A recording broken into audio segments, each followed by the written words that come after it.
Good morning, Instagram friends. I pray that wherever in the world you find yourself right now, that the next 2 minutes are a blessing to you so that you can go out and be the blessing to those you encounter on your walk today.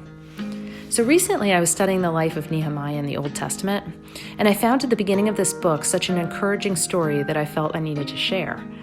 So here's a bit of background.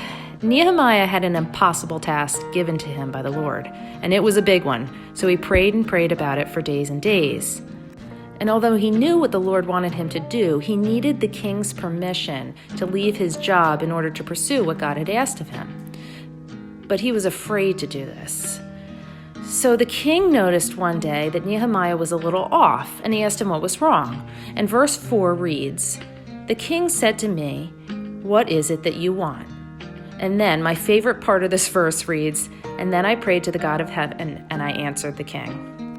I mean, how great is it that God not only loves it when we formally come to him in prayer, like the Lord's Prayer before meals, but he also loves it when we shoot a white flag up in the moment and say, "I'm afraid, help me," or "I'm angry, help me," or "I'm jealous, take it away." And then we continue on in our interaction. There's another verse in Thessalonians that reads, "Pray without ceasing." But other than being a monk, how do the rest of us do that and get anything done? Well, here's the thing. He wants to, and he longs to help us in our moment of need.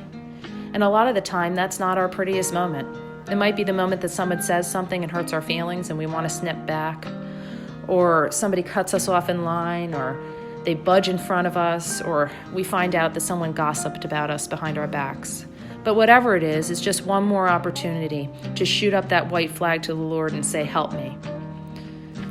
So help us today, Lord. Help us to remember that you want us to pray without ceasing. You want us to call out to you in the middle of our day, in the middle of our interactions. Help us today as we go out into the world and be the blessing. Until next time, Katie.